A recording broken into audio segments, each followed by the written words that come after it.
예수님께서는 헤롯이 왕으로 있던 시대에 유대의 베들레헴이라는 마을에서 태어나셨습니다. 그때 동쪽 나라에서 몇 명의 박사들이 예루살렘으로 왔습니다.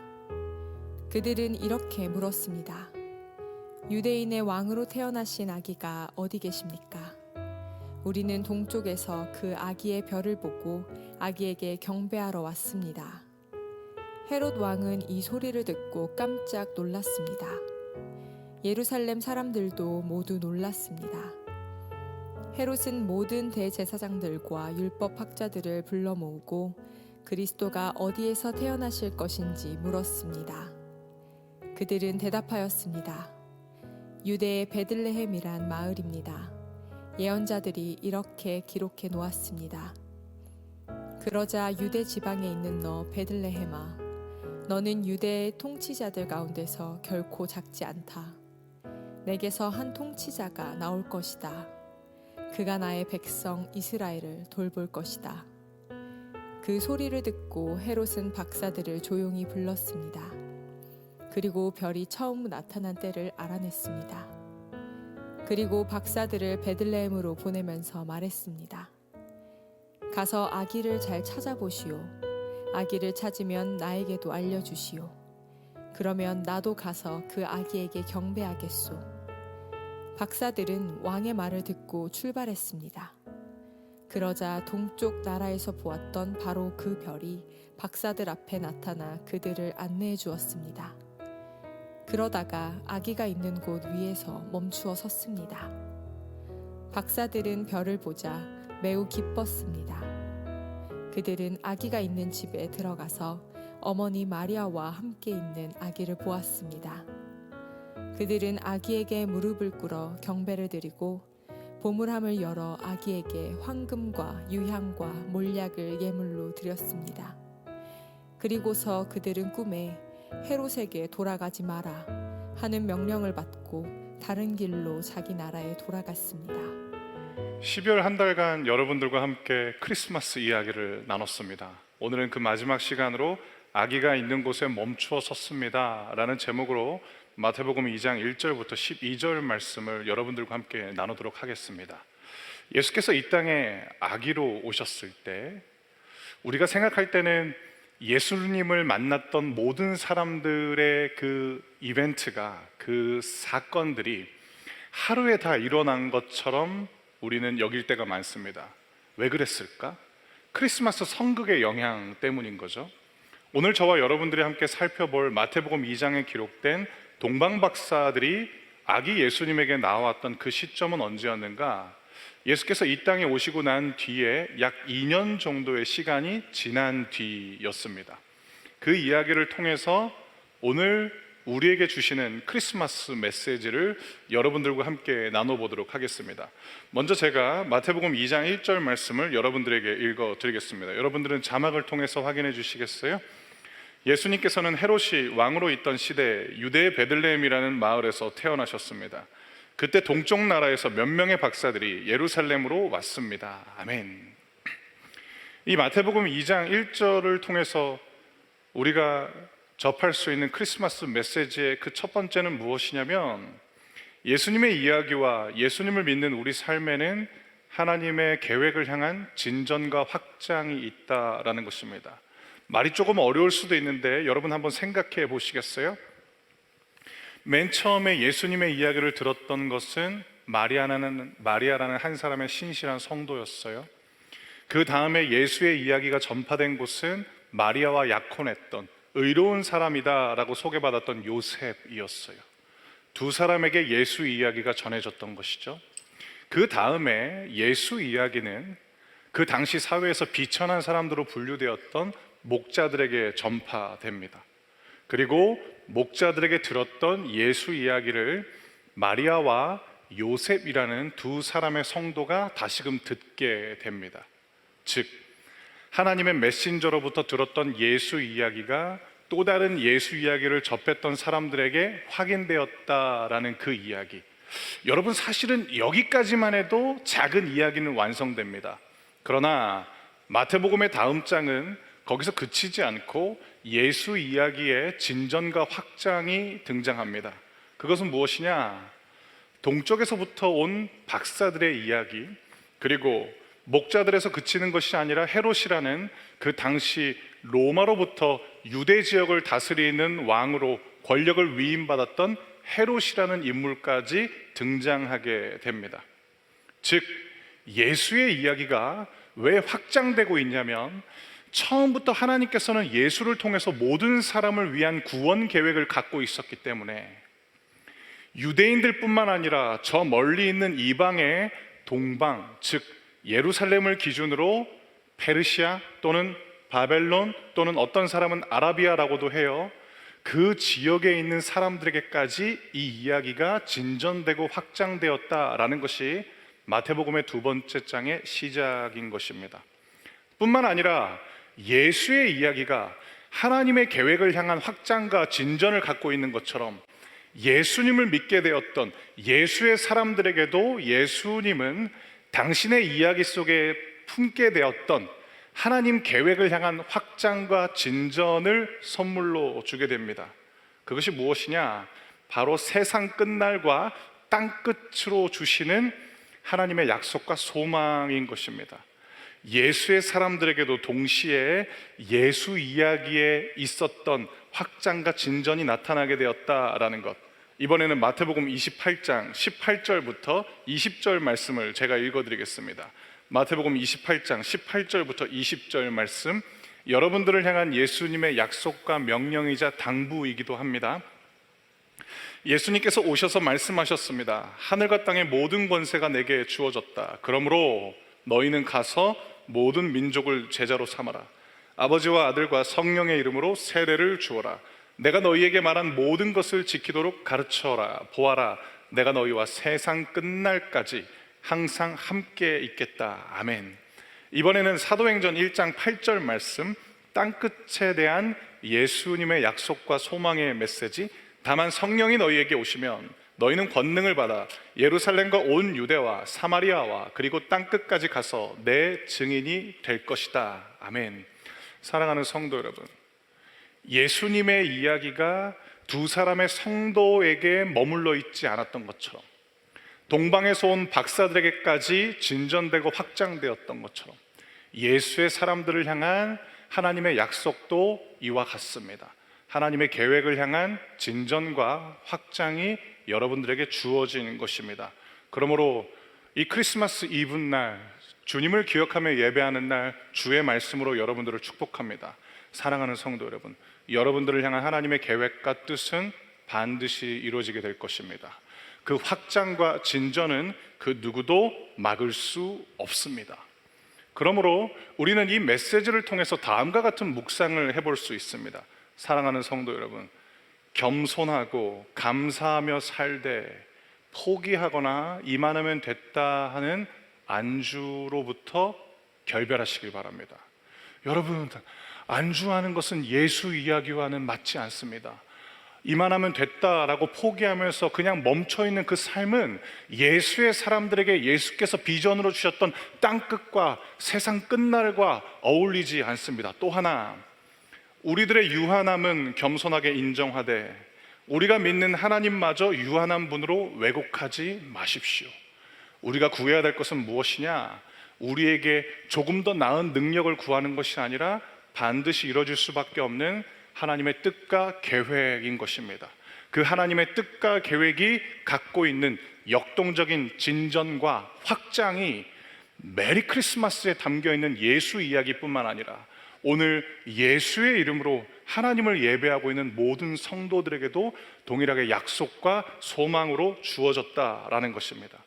이어서 두 번째로 우리가 받을 수 있는 크리스마스의 메시지는, 모든 사람을 위해 하나님이 준비하신 선물은 예수님이다라는 것입니다. 저도 여러분들도 교회 안에서건 교회 밖에서건 하나님께서 준비하신 모든 사람을 위한 선물은 그리스도 예수 한 분이라는 것입니다. 이번에는 마태복음 2장 2절 말씀, 마태복음 2장 2절 말씀을 한 목소리로 읽도록 하겠습니다. 시작. 그들은 이렇게 물었습니다. 유대인의 왕으로 태어나신 아기가 어디 계십니까?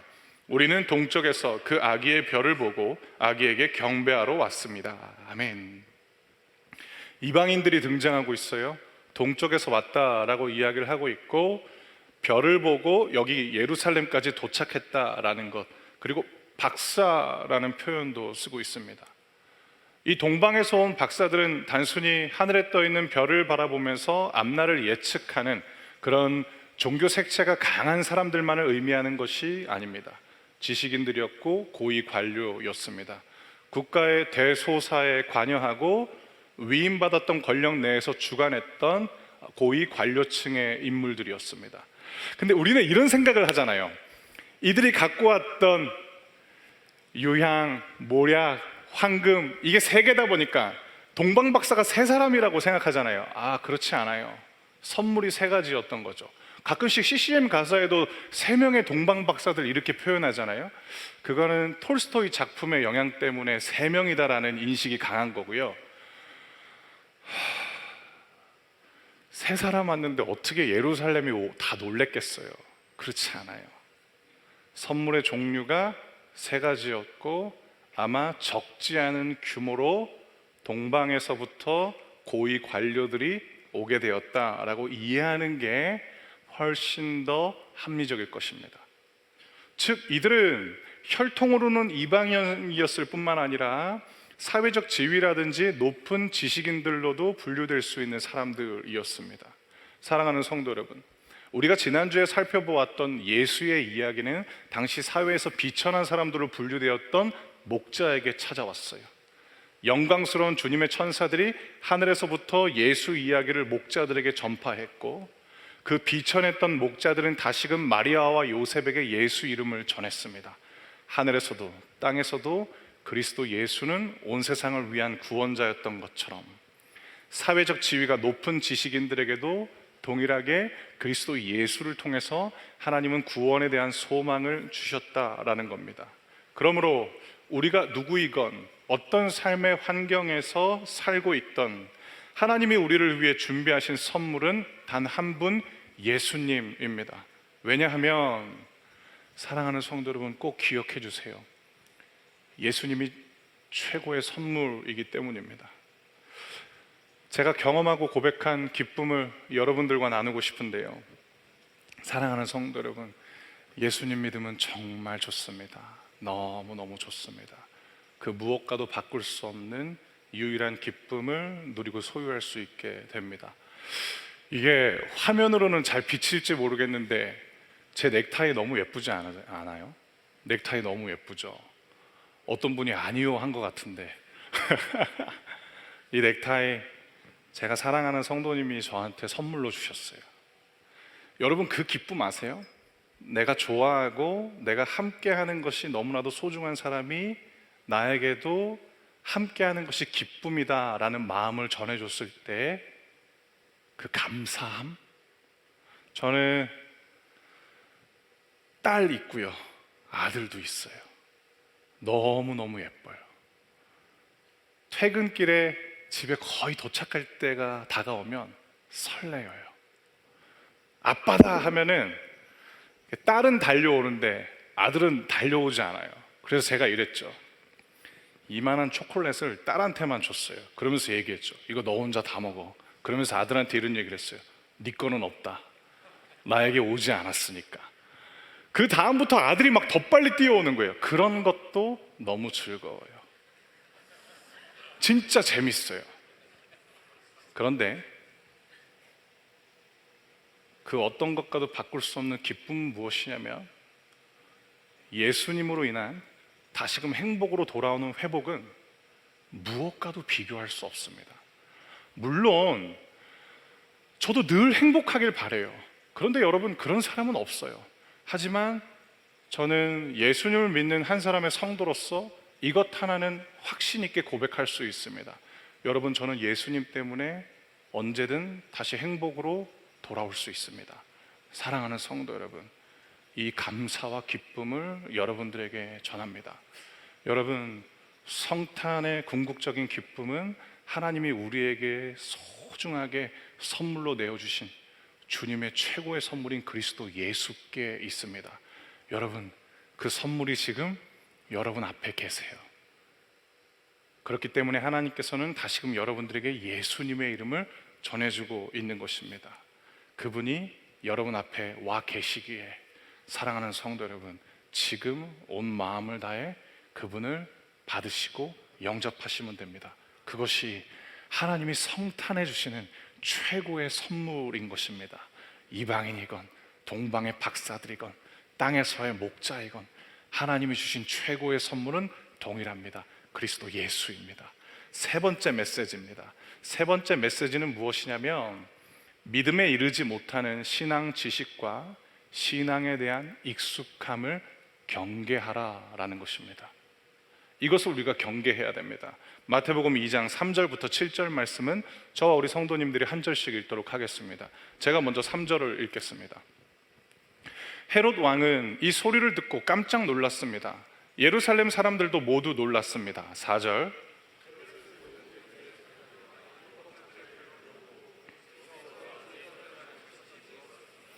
그들은 대답하였습니다. 유대의 베들레헴이란 마을입니다. 예언자들이 이렇게 기록해 놓았습니다.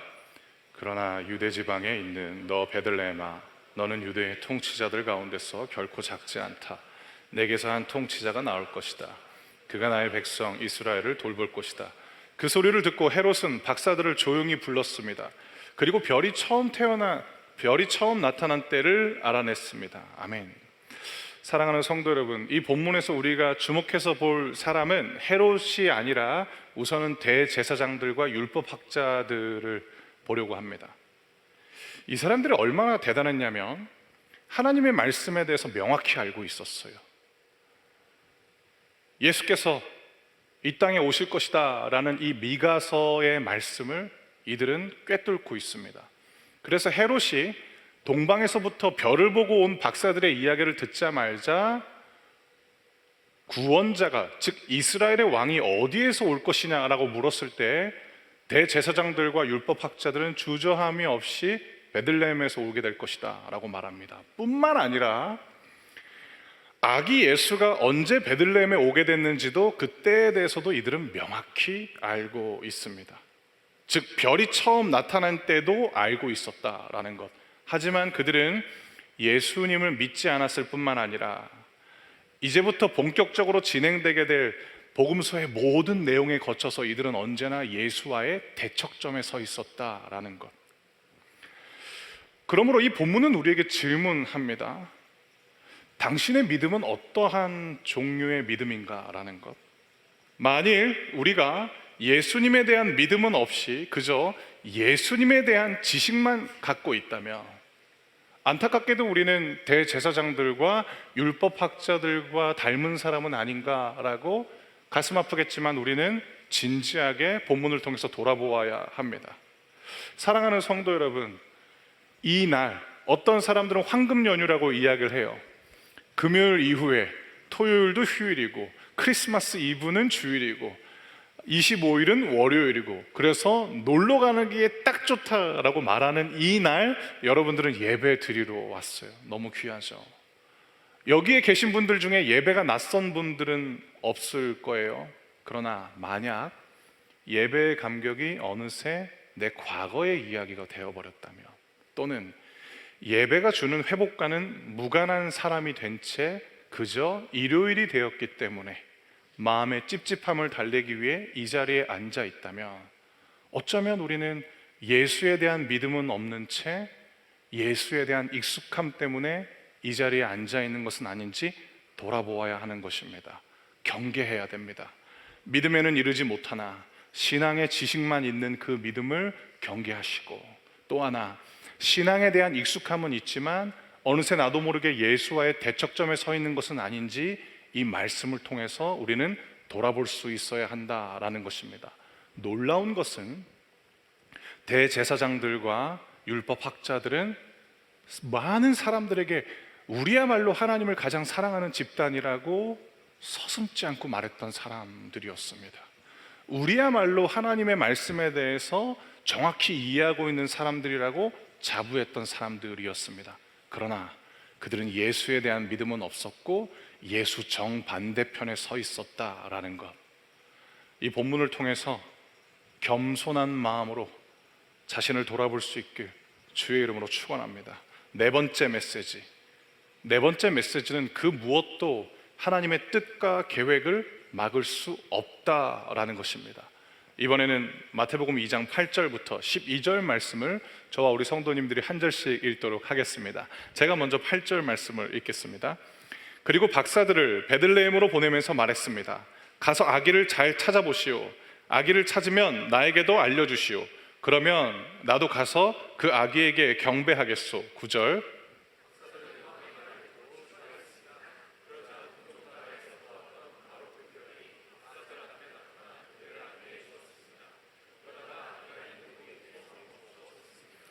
박사들은 별을 보자 매우 기뻤습니다.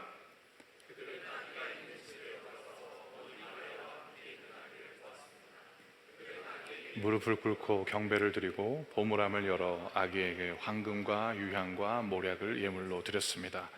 그리고서 그들은 꿈에 헤롯에게 돌아가지 마라 하는 명령을 받고 다른 길로 자기 나라에 돌아갔습니다. 아멘. 사랑하는 성도 여러분, 아무리 유대 지역을 다스리던 헤롯이라는 권력자도 예수 죽이기에 혈안이 되었지만 예수님을 죽일 수 없었습니다. 헤롯이 동방박사들은 속일 수 있었을지 모르겠지만 그 지식인들, 그 고위 관료들을 속일 수는 있었겠지만 하나님은 속일 수 없었습니다. 여러분 놀랍지 않으세요? 이 간교한 헤롯의 계략을 하나님께서 파괴해 버리십니다. 동방박사들에게 꿈으로 나타나서 말씀해 주셨다라는 이 장면, 그 무엇도 그 누구도 하나님의 뜻과 계획을 막을 수 없습니다. 이는 우리 삶에도 동일하게 주어진 하나님의 약속과 소망입니다. 다시금 여러분들의 마음에 새기시길 바랍니다. 우리를 향한 하나님의 뜻과 계획은 반드시 이루어질 것입니다. 그러므로 사랑하는 성도 여러분, 여러분들은 하나님을 예배하고 하나님을 믿는 성도이니까 꿈을 찾지 마시고 여러분들을 향한 하나님의 뜻과 계획을 구하시길 바랍니다. 그것이 크리스천의 비전입니다. 나는 이것을 하고 싶어. 나는 이것을 원해. 나는 이것을 이뤘으면 좋겠어. 그러면 하나님도 좋아하실 거야 라는 것이 아니라, 하나님, 제 삶을 향한 하나님의 뜻과 계획을 구합니다. 하나님, 제게 가르쳐 주십시오 라는 그 기도가 그 누구도 막을 수 없는 여러분들을 향한 하나님의 비전이 되는 것입니다. 그런데 나를 향한 하나님의 뜻과 계획이 무엇일까? 이 실제적인 메시지를 알고 싶은 분들이 많잖아요. 제가 적용해보고 있는 걸 좀 나눠보도록 할게요. 여러분, 하나님이 사람에게 본래 주시고자 했던 정서가 무엇인지 제가 자주 설교 때 말씀드렸습니다. 그거는 기쁨이에요. 하나님께서 사람을 창조하시고 그 사람들에게 내어주셨던 공간의 이름은 에덴이었는데 그 에덴이 기쁨입니다. 사람들은 기쁨을 갈망합니다. 왜 그럴까? 하나님이 원래 주시고자 했던 근원적인 하나님의 정서이기 때문에 사람들은 기쁨을 상실하게 되면 불행하다라는 마음 때문에 우울감에 빠지곤 하는 것입니다. 기쁨이 키워드입니다. 그리고 기쁨을 통해서 하나님이 우리에게 주신 꿈과 비전을 발견할 수 있습니다. 그런데 나만의 기쁨은 하나님이 주신 꿈이 아닐 확률이 대단히 높습니다. 하나님도 기뻐하시고 나도 기뻐하는 것이 우리를 향한 하나님의 뜻과 계획이라는 것을 우리는 기억해야 합니다. 그것이 처음에는 우리에게 거룩한 부담감 또는 나 아니면 다른 사람이 할 수 없을 것 같다라는 거룩한 책임감 때문에 시작되었다 할지라도 내가 이 일을 통해서 기쁘고 내 안에 계신 하나님도 기뻐하신다라는 것을 느끼면서 함께 나아가게 되는 것입니다. 그 뜻과 계획은 누구도 막을 수 없습니다. 여러분, 예수님께서 물론 십자가를 지시기 전에 하나님의 뜻을 구하면서 하나님, 이 잔을 돌리실 수 있거든 저에게 돌려주세요 라고 기도했지만 예수님의 발걸음은 거침없었습니다. 왜냐하면 예수님도 기뻐하시고 하나님 아버지도 기뻐하시기 때문입니다. 특별히 오늘 이 예배 가운데 나와 있는 대다수의 성도님들은 2030 세대이지 않습니까? 사랑하는 성도 여러분, 사랑하는 하나님의 젊은이들이요, 여러분들을 향한 하나님의 뜻과 계획을 구하시길 바랍니다. 그래서 2023년의 마침도, 그리고 2024년의 시작도 하나님의 뜻과 계획을 통한 하나님과의 동행이 되시길 주의 이름으로 축원합니다. 마지막 5번째 메시지는 무엇이냐? 예수님을 비추는 빛으로 살라라는 것입니다. 예수님을 비추는 빛으로 사십시오. 안타까운 인물을 살펴보려고 합니다. 그 사람의 이름은 헤롯입니다. 헤롯은 어떤 사람이었을까? 빛을 통해서 헤롯의 인생을 관찰해 보면 헤롯은 자신의 인생을 비춰주길 바라는 그 빛에 집착하는 사람이었습니다. 헤롯은 로마로부터 유대 지역을 통치할 수 있는 권력을 위임받았던 불완전해 보이고 반쪽짜리 왕이었습니다. 그 왕권에 집착한 나머지 헤롯은 예수가 오셨다라는 이 기쁜 소식에도 불구하고 자신이 부여받은 왕권이 침해받을 수 있기 때문에 예수 죽이기에 혈안이 되었던 악한 인물이었습니다. 왜 이 마태복음 2장의 이야기가 예수께서 이 땅에 오신 지 2년 뒤의 이야기인지 알 수 있냐면, 마태복음 2장 16절에 보면 헤롯이 2살 이하인 어린아이들을 다 죽이게 되거든요. 그 마태복음 2장 16절을 통해서 예수께서 이 땅에 오신 지 2년 정도 흘렀구나라는 걸 알 수 있습니다. 사랑하는 여러분, 자신의 권력을 지키기 위해서라면 어린아이도 죽이는 것을 마다하지 않은 이 헤롯, 빛을 집착하는 인생이었지만 이 헤롯은 빛나지 않고 어둡고 추악한 인생의 전형입니다. 나를 비추는 빛에 집착하면 이렇게 되는 것입니다. 그런데 예수님께서는 우리에게, 그리고 당신을 믿는 모든 제자들에게 새로운 인생을 부여하십니다. 그것은 무엇이냐? 나를 비추는 빛에 집착하지 말고 세상의 빛으로 살라고 말씀하셨던 것입니다. 마태복음 5장 14절부터 16절 말씀, 마태복음 5장 14절부터 16절 말씀을 저와 우리 성도님들이 한 절씩 읽도록 하겠습니다. 제가 먼저 14절을 읽겠습니다. 너희는 세상의 빛이다.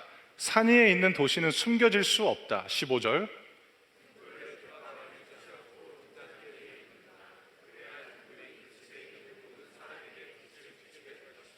이와 같이 너희 빛을 사람들에게 비춰라. 그래서 사람들이 너희의 선한 행동을 보고 하늘에 계신 너희 아버지께 영광을 돌리게 하여라. 아멘. 사랑하는 성도 여러분, 이것이 예수님께서 우리에게 말씀해 주신 삶의 방법입니다. 우리는 종종 어떻게 살아야 할까라는 이 질문 앞에 짧지 않은 시간 동안 고민하곤 합니다. 때로는 방황할 때도 있어요. 내가 왜 살아야 될까? 사랑하는 성도 여러분, 방황하지 마시고 이 말씀으로 돌아오시길 바랍니다. 예수께서 우리에게 어떻게 살아야 되는지 말씀해 주십니다. 세상의 빛이에요. 여러분들이 바로 어둠을 밝히는 빛입니다. 사랑하는 성도 여러분, 더 이상 예수를 비추는 별은 하늘에 떠 있지 않습니다. 이제 땅 위에 있는 여러분들이 예수를 가리키는 하나님의 별입니다. 여러분들의 삶을 통해서 그리스도 예수 앞에 뭇 사람들을 멈추게 하시길 주의 이름으로 축원합니다. 그것이 무엇이냐? 선한 행실입니다. 예수님께서 마태복음 5장을 통해서 우리에게 말씀하세요. 얘들아, 너희가 세상의 빛이야. 너희의 선한 행실을 통해서 하늘에 계시는 너희 아버지께서 영광을 받으실 수 있도록 너희는 세상의 빛으로 살아야 돼 라고 말씀하시는 것입니다. 그렇게 살아갈 때 믿음의 사람들에게 약속된, 그리고 소망으로 찾아온 멈추지 않는 진전과 확장이 욕심이라는 열매로 맺혀지는 것이 아니라 하늘에 계신 이제는 우리의 아버지이신 하나님께 영광으로 나아가게 되는 것입니다. 사랑하는 성도 여러분, 넥스트 드림을 향한 새로운 꿈이 생겼어요. 우리 공동체 리더십들과는 나눴는데 내년부터 봄학기 때 우리가 항상 아울리치를 방학 기간에 했었잖아요. 여름방학 때. 이제 그러지 않으려고 해요. 여름방학 때도 이웃을 섬기겠지만 봄학기 때도 가을학기 때도 학기 중에 최소한 한 번은 이웃을 섬기려고 합니다.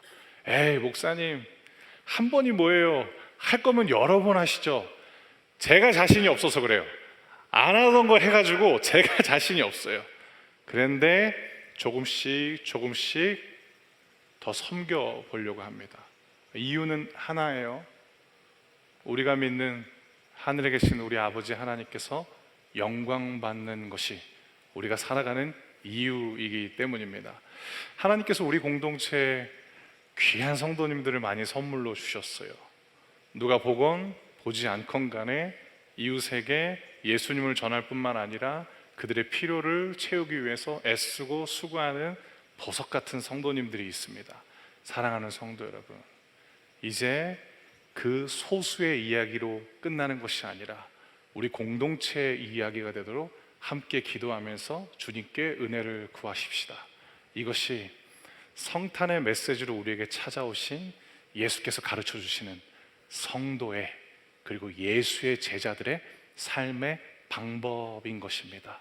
빛에 집착하지 마시고 세상을 비추는 하나님께 영광을 올려드리는 빛으로 사시길 주의 이름으로 축원합니다. 우리 이 시간 함께 기도하실 텐데요, 이 시간 기도하실 때는 한번 그 자리에서 한번 다 일어나 주시겠어요? 사랑하는 예수님의 사람들이요, 이 시간 기도하실 때 여러분들의 양손을 가슴에 안수하며 함께 기도하는 자리로 나아가십시다. 이 시간 기도하실 때 예수님, 다시 한번 온 마음을 다하여 예수님을 영접합니다. 예수님, 제 마음속에 참된 왕으로, 제 마음속에 유일한 제 인생의 주관자로 찾아와 주옵시고, 삶의 어떤 순간에도 예수님 당신만이 제 마음의 유일한 중심이 되어 주시옵소서. 예수님, 앞으로도 언제까지나 예수의 사람이 되게 하여 주시옵소서라고, 이 시간은 큰 소리로 통성기도 하지 마시고 작은 소리로 통성기도 하지만 여러분들의 영혼이 들릴 수 있는 그 목소리 크기로 예수님, 예수의 사람으로 살아갈 수 있게 하여 주시옵소서. 예수께서 가르쳐 주신 대로 예수의 사람으로 살아가게 하여 주시옵소서라고 함께 기도하며 나아가겠습니다. 예수님 감사합니다. 크리스마스 이브에 다시금 우리들의 마음에 예수님을 축제합니다. 예수님, 하나님의 최고의 선물인 예수님, 우리들의 마음을 활짝 열어 주님을 한 번 더 초대합니다. 삶의 매 순간순간이 예수의 사랑으로 살아가길 기도합니다. 예수님, 나를 비추는 빛에 집착하지 않게 하여 주시옵소서. 예수님께서 말씀해 주시고 가르쳐 주신 것처럼 세상의 빛으로 살아갈 수 있게 하여 주시옵소서. 하늘에 계신 우리 아버지가 영광 받으실 수 있도록 선한 행실로 예수님의 향기를 흘려보낼 수 있는 예수의 제자로 살아갈 수 있도록 주님께서 은혜를 베풀어 주시옵소서. 이 시간 한 번 더 기도하실 때에도 같은 목소리를 크기지만 간절한 마음으로 주님께 기도하겠습니다. 이 시간 기도하실 때 예수님, 네 번의 성탄의 메시지를 우리들의 마음에 소중히 간직할 수 있게 하여 주시옵소서. 그저 성경을 통독하기 위해서 넘겼던 그 예수님의 족보 속에는 이방인과 유대인들, 남자와 여자, 죄인과 신실한 성도, 모든 이들을 향한 활짝 열린 구원의 초대가 있었습니다.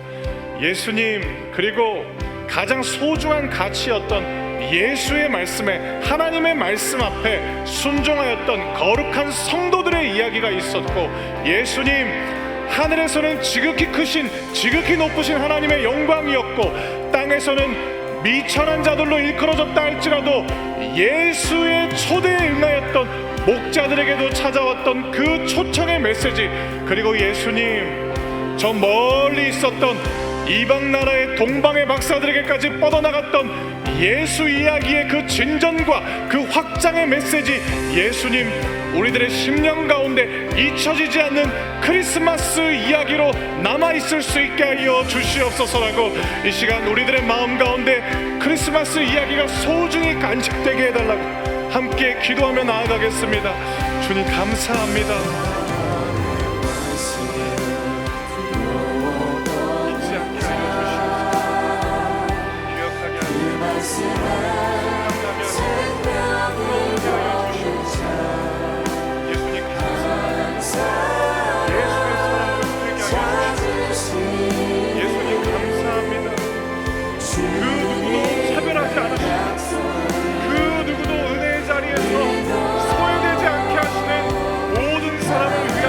자로 와주셔서 감사합니다.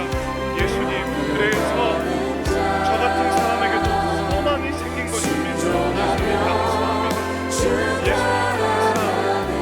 이 크리스마스의 이야기가 사라지지 않게 하여 주옵소서.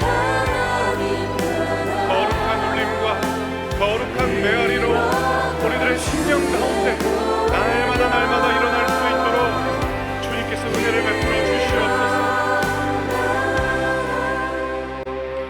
예수님 감사합니다.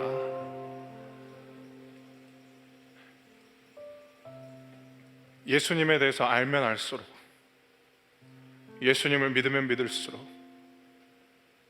주님을 사랑할 수밖에 없고 주님을 신뢰할 수밖에 없어서 감사합니다. 예수님은 우리에게 사랑을 일으키시는 분이시요, 예수님은 우리에게 믿음을 불러일으키시는 분이십니다.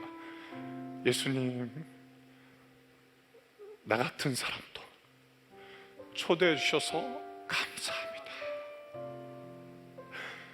예수님, 저 같은 사람에게도 너를 위해 내가 이 땅에 왔다라고 말씀해 주셔서 감사합니다. 예수님, 안타까운 사람들도 보게 되었습니다. 헤롯을 보게 되었고 율법학자들과 대제사장들도 보게 되었습니다. 예수님, 그들을 보면서 반면교사 삼겠습니다. 그들의 길을 가지 않겠습니다. 나를 비추는 빛에 집착하지 않겠습니다. 이제는 하늘에 계시는 나의 아버지가 되신 하나님 아버지가 영광 받으실 수 있도록 선한 행실로 살아갈 수 있게 하여 주시옵소서. 예수님, 익숙함, 예수에 대한 지식에 속지 않고 예수님을 향한 신실한 믿음을 겸손하게 구하면서 살아갈 수 있는 그리스도 예수의 신실한 제자요 하나님의 성도로 살게 하여 주시옵소서. 이 모든 말씀 우리도 구원의 자리로 초대해 주신 예수님의 이름으로 기도드렸습니다. 아멘.